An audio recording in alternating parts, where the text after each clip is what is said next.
تطور العلاقة ما بين العميل وما بين المهندس لمدة أكثر من 20 سنة. دكتور أحمد سعيد زايد، استشاري راحة العظام في القوات المسلحة المصرية. قبل ما أعرفك كنت بتعامل من خلال العمال، وقتها بتحس إن أنت يعني قد تكون أخطأت، لأن مش ده اللي أنت عايزه.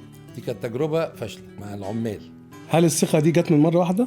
حسيت بالموهبة بتاعتك لما بدأت تعمل لي الرسومات، المساحات هنستغلها. I was impressed يعني، فعشان كده طبعا لقيت في فرق. بتتكلم ايه يعني؟ طب احنا طبعا في وسط الشغل كان بيحصل دايما تعديلات. فكان بالإقناع، وما تعبتش خالص من التعديلات، بالعكس التعديلات كانت الأحسن تملي. وما حسيتش أبدا إن أنا بدفع أزيد من السوق في حاجة خالص، بالعكس أنا حسيت إن أنا بدفع أقل، لأن احنا كأسرة احنا عارفين احنا عايزين ايه. حتى مواعيد التسليم كنت خايف إن أنت تتأخر، دي أثبتت يعني إن أنت فعلا على مستوى عالي جدا.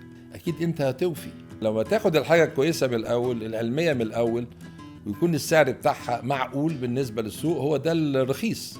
إنما أنت لما تعمل غلط وتهد وتبني من جديد دفعت الأضعاف، وبرضه مش هتوصل اللي أنت عايزه.